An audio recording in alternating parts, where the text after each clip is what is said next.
You're listening to Catholic Sprouts, the daily podcast for Catholic kids that strives to plant seeds of faith.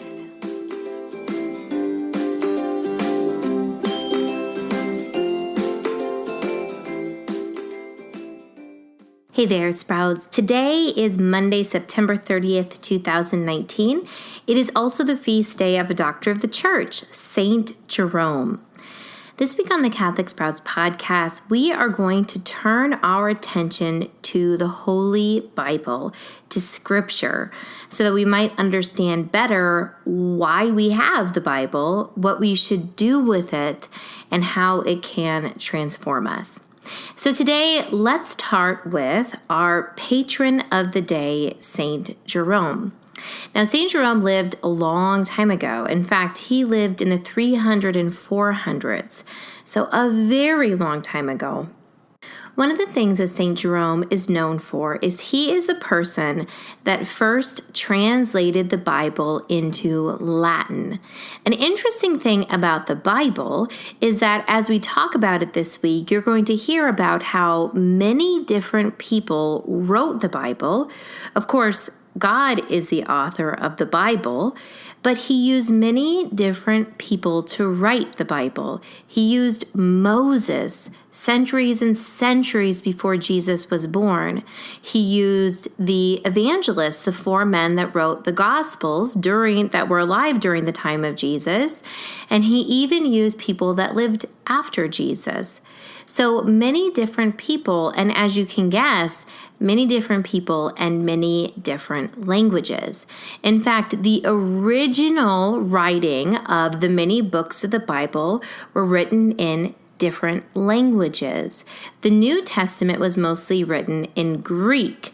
The Old Testament was mostly written in Hebrew or different forms of Hebrew. It was Saint Jerome who translated everything into the universal language at the time, which was Latin. St. Jerome is also seen as a doctor of the church because of his profound teaching on the Christian moral life, meaning how should Christians live in their daily life. He is a great saint to keep in mind as we also dive into the study of Scripture. So let's go back to basics. The Bible, as you have it, is made up of a lot of different books. There are books in the Old Testament, and we see those as things that happened to the Jewish nation before Jesus was born.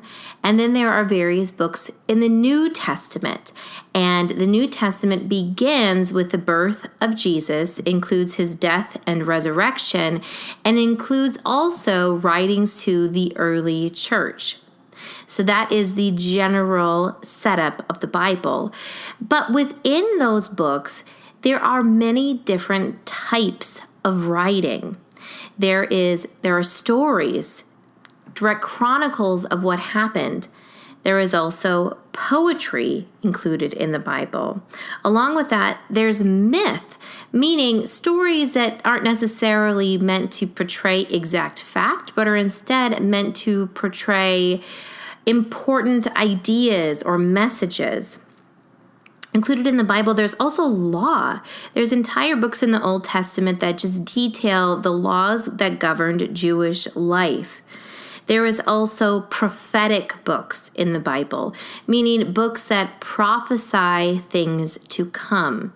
In fact, several of the books in the Bible bear the name of a prophet.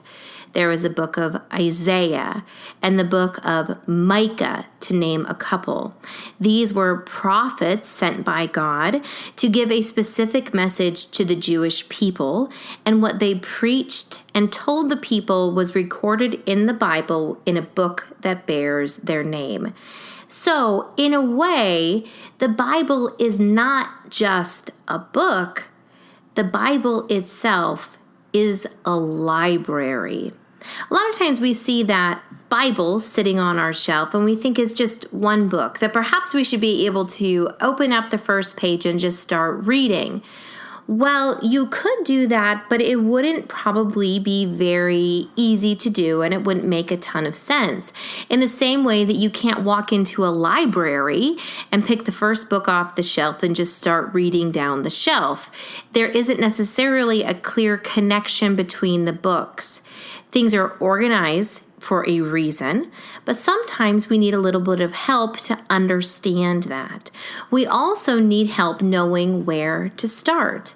What should we read first?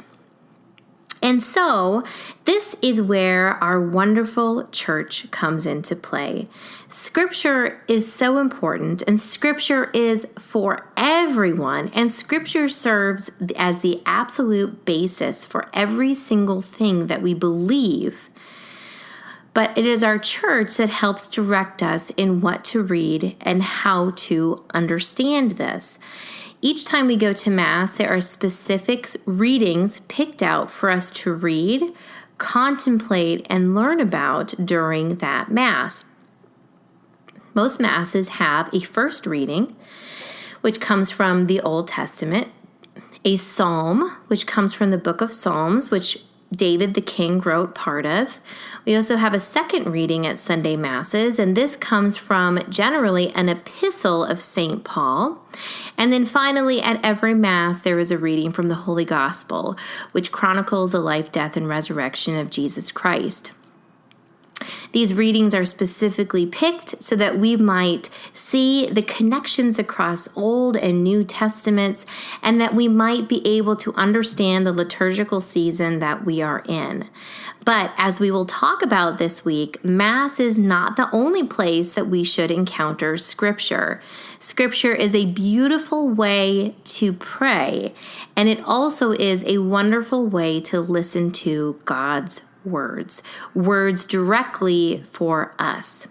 And so, Sprouts, as we just begin our journey in understanding the Bible, I have a small challenge for you today. I would like you to find a Bible.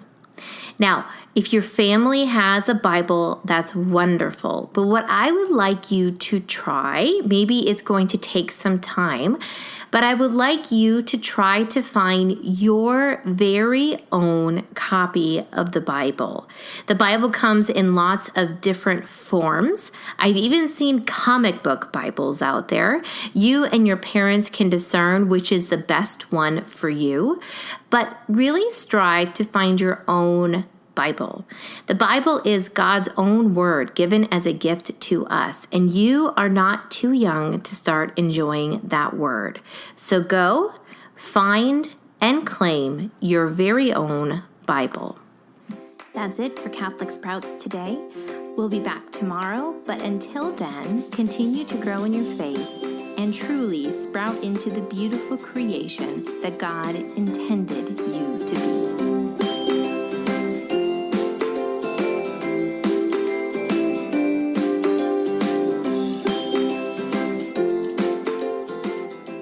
One final word to the grown-ups. Thank you so much for listening to the Catholic Sprouts podcast. I would like to invite you to join a special Facebook group just for those that listen to the Catholic Sprouts podcast. We will use this group to connect, to share resources around that week's theme, and simply celebrate raising future saints. To find the direct link to the Facebook group, simply check the notes for this podcast episode.